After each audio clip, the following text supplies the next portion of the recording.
Good evening, ladies and gentlemen. This is Bob Podolsky, bringing you what I suppose is going to be the second episode of the Podolsky Report. Sometimes I like to talk about solutions to problems, societal problems particularly. Other times I like to explain what the problems are, because a lot of people don't really understand all the problems or how severe the problems are. So tonight, briefly, I intend talking with you about what I call the plunder state. The plunder state. I'm going to set a timer here so I don't take up too much of your time. There we go. Timer start.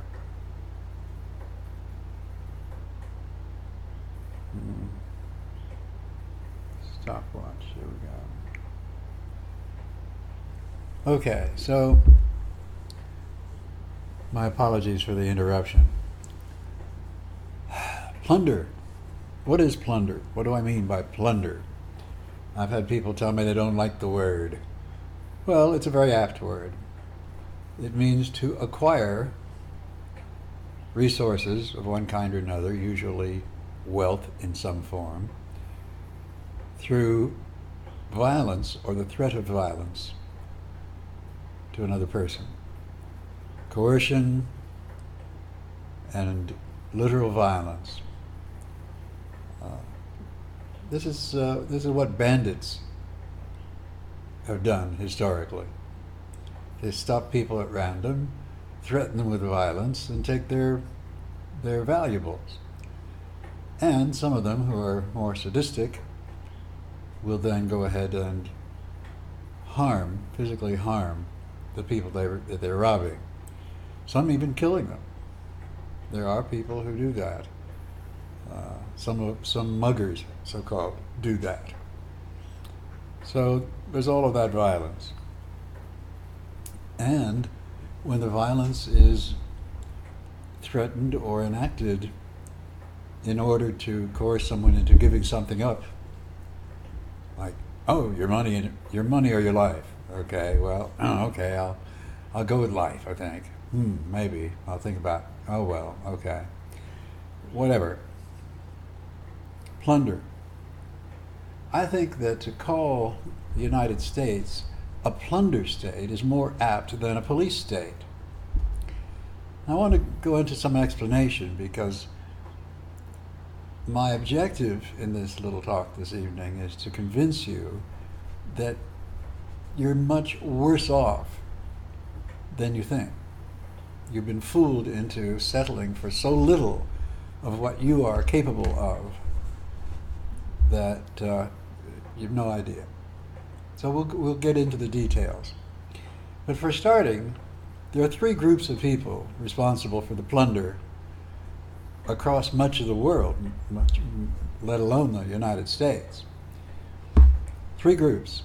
One group I call the nobility. These are the ownership class. These are the owners of the central banks and the big corporations and the media and all the other big resource conglomerates. These are the owners of these things.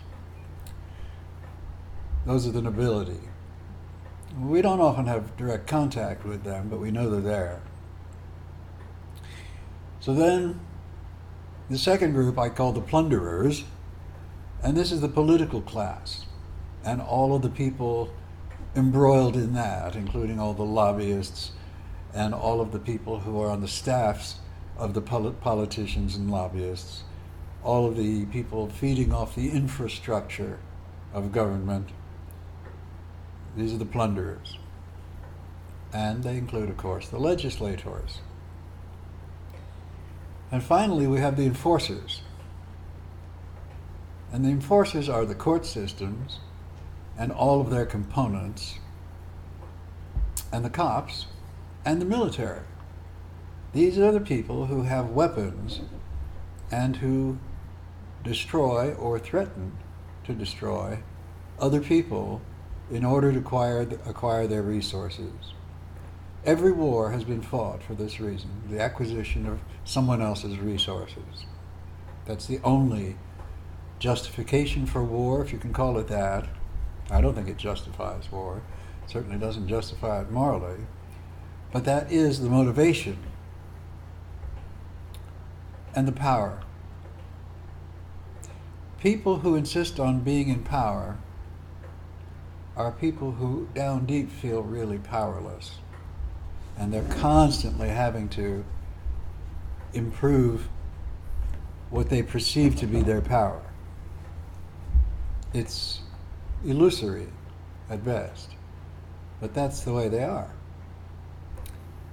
Okay, so those are the three groups, and particularly of interest, I find, are the enforcers, the ones that carry the guns and the pepper spray and the batons and all the other weaponry that goes with them, the tasers. The carriers of these weapons, the carriers and users of these weapons, are really the forefront of the enforcers. And all that has to happen for humans to live in peace, prosperity, and freedom, for a start, is for these enforcers to stop enforcing. Now that doesn't mean we don't need to have people who deal with those among us who are violent and parasitic. They're still there. They will be still there for a while. I think there's a good chance that eventually there will be no more of them. They'll be gone. But for the time being, we have to deal with the reality of their being around. So what is the plunder? Okay. By the way, I include in the enforcer group groups like the IRS. And if you don't pay up what they think you're supposed to pay up, guess what? They come and send men with guns to threaten you or to arrest you, throw you in a cage as if you're a violent criminal. When you're not a criminal at all, insisting merely on keeping what is yours. Gee, what a crime. If you insist on keeping what is yours, you're called a tax evader. If you help someone else to keep what is theirs, that makes you a money launderer and maybe a conspirator. Oh my goodness. For that matter, if you make silver rounds that can be used as coins, they'll call you a counterfeiter.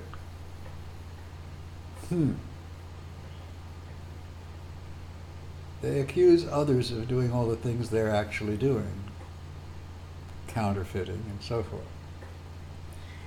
All right, so let's look at some of the different forms of plunder that are taking place. Let's start with one of the big ones, the national debt. What is the national debt, first of all? Who is it that owes something to someone? Well, presumably, the government has, through the machinations of the central banks, borrowed from future generations. Think that one over. Your children and their children and their children supposedly owe money. There's a bug. I just killed a bug. Hope I didn't offend any vegans out there by killing a bug. Anyway,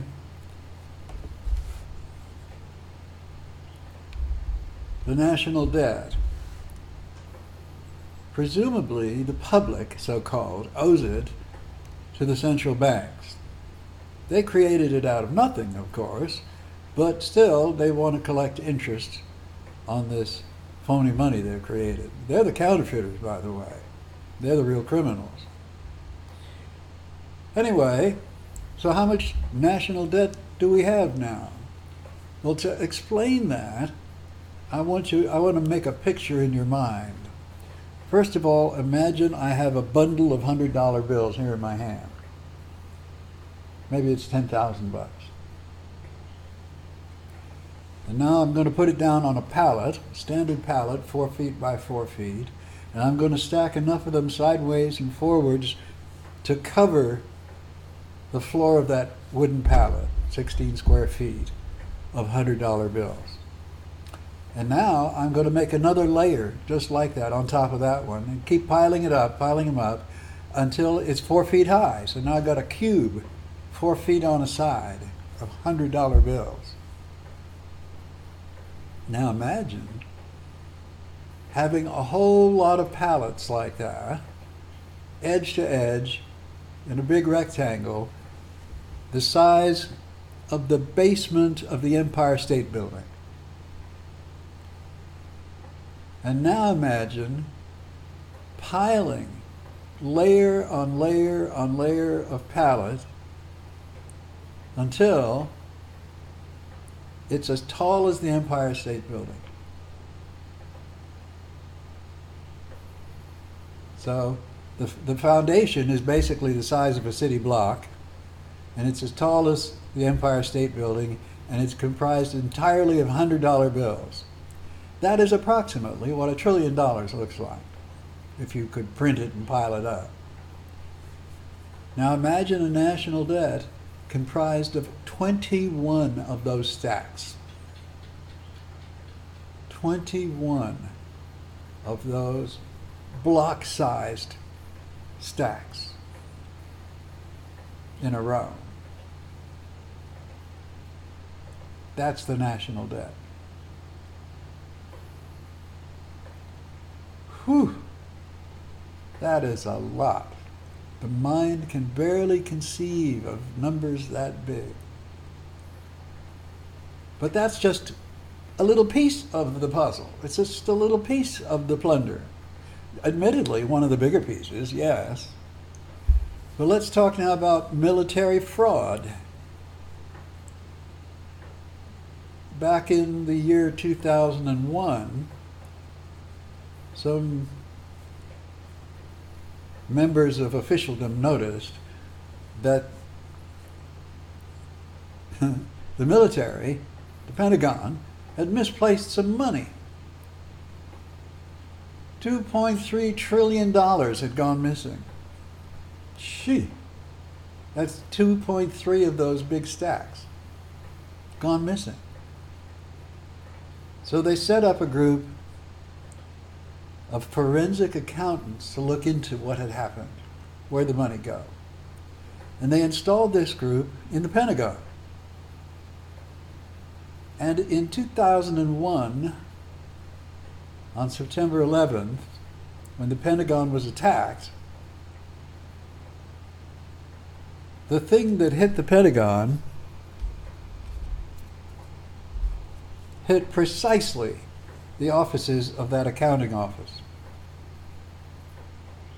killing everyone there and destroying all the data. Pardon me if I don't see that as some kind of wild coincidence.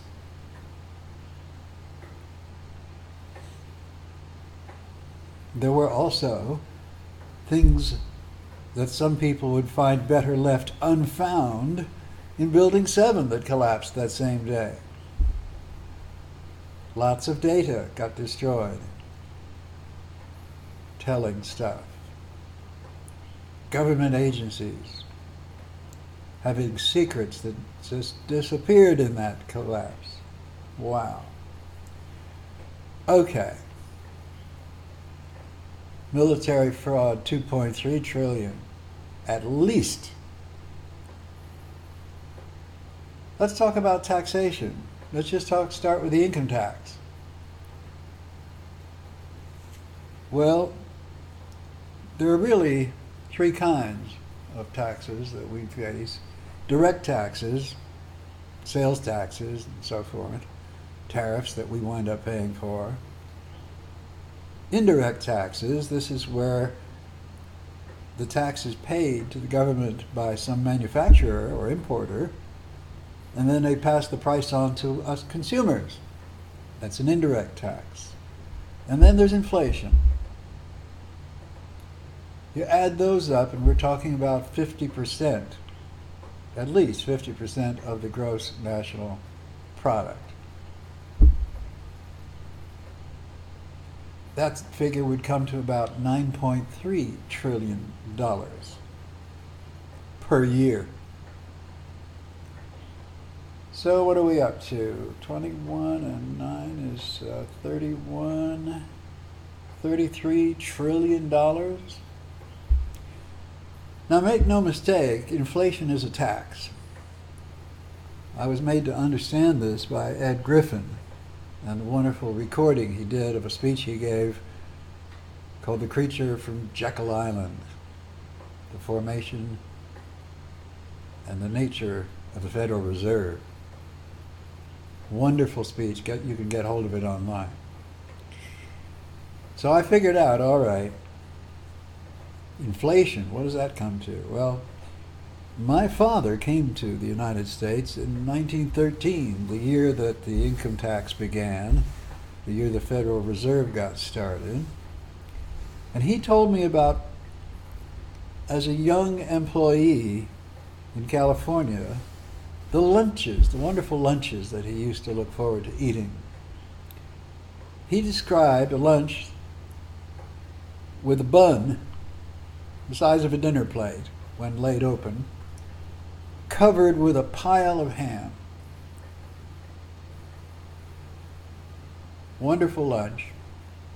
His came with a big stein of beer as well. Now, I remember buying a very similar lunch in a little restaurant in Cape May, New Jersey in the late 60s. I paid about $6 for that lunch, and it didn't come with drinks. The drinks were extra. I think it was about $6. Today, I'm sure you could not buy a lunch like that for less than that. $5-6 at least. At least. What do you think my father paid for that lunch, including the big stein of beer? He paid a nickel.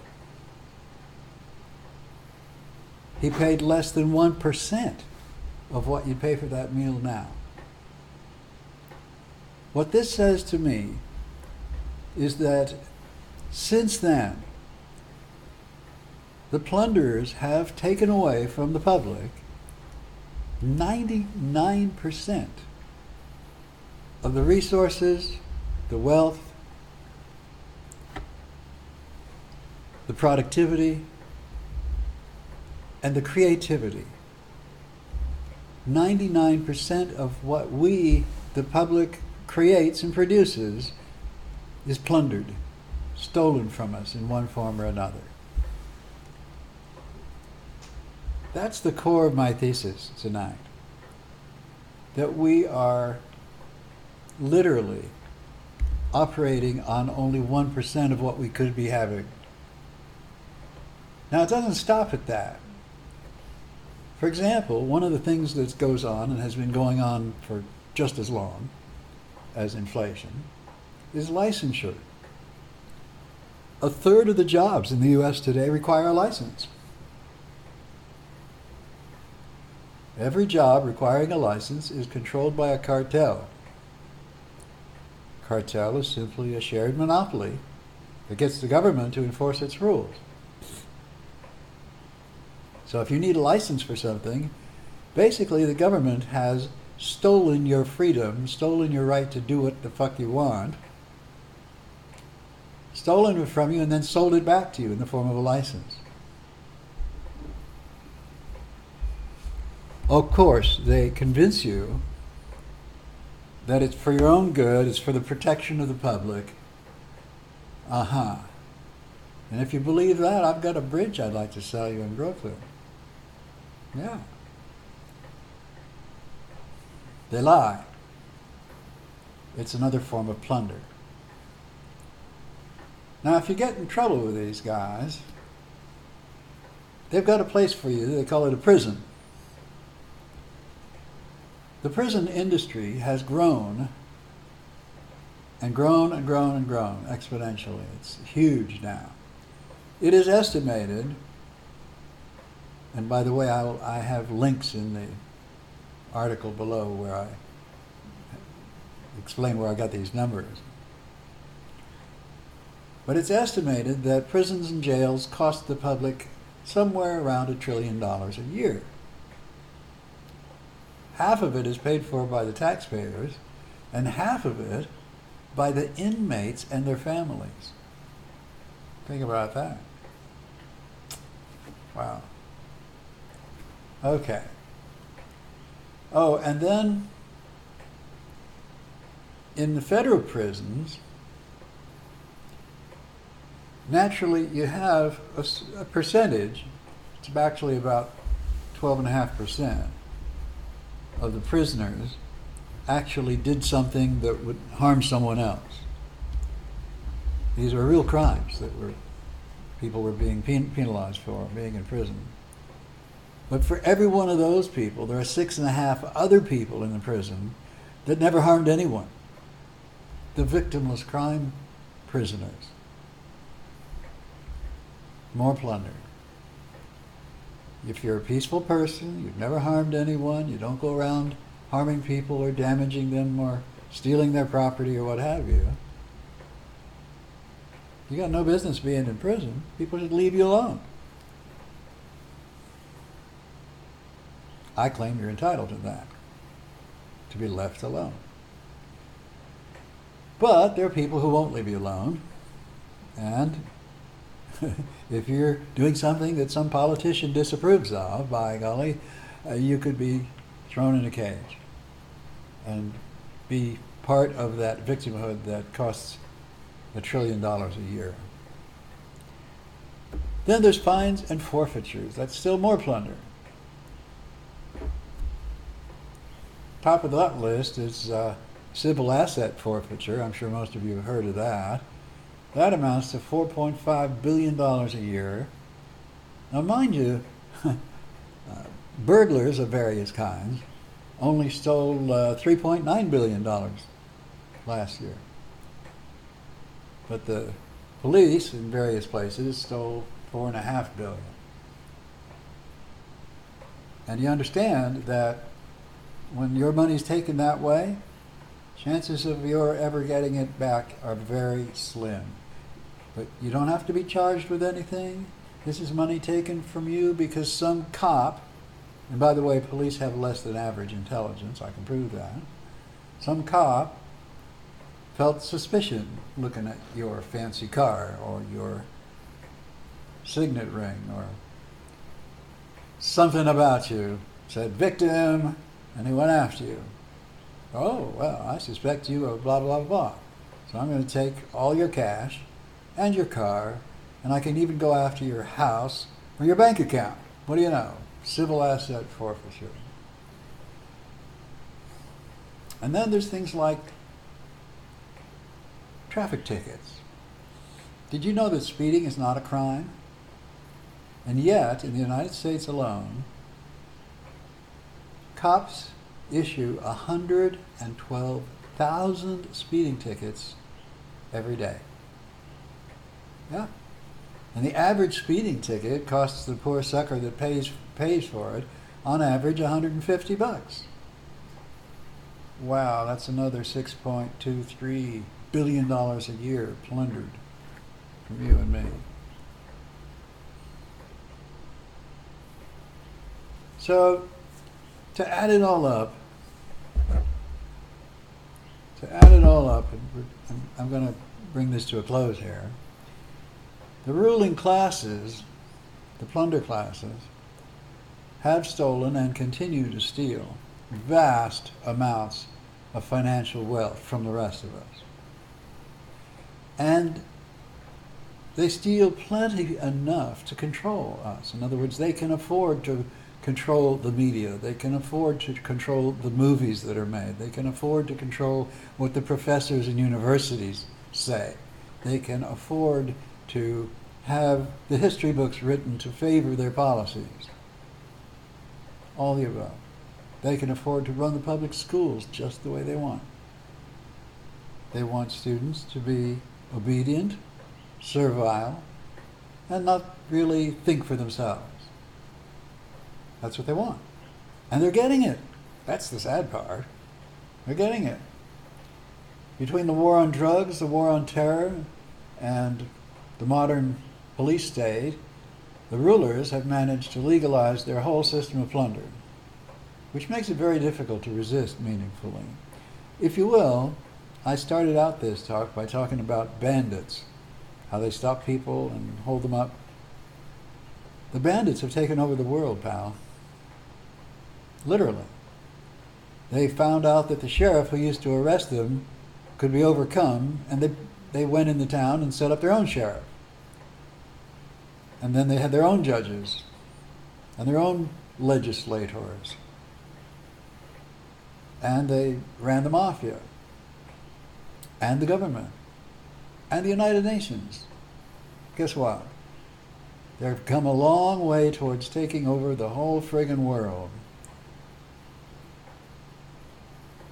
Now, this is a big problem.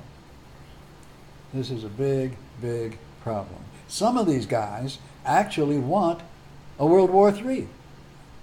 They want that. They've got underground cities that they plan to live in.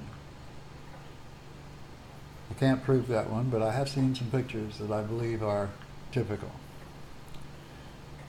So, the upshot is we have to do something. Now, fortunately, we have some possible solutions that we need to try. Hasn't been done before. But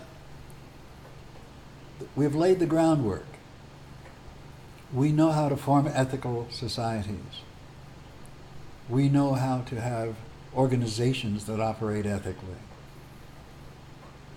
We know what changes in our attitudes have to take place to bring that about. We need to do away with hierarchy and replace it with something that is not hierarchic. Guess what? We know how to do that now. So we've got a lot of tools, and I will be sharing more and more with you as time goes on. Check out the notes that came with this video. There are links there. Follow them up. I think you'll find it interesting. I know I found it interesting discovering much of the stuff that I'm going to be sharing with you. So that's it, and good night.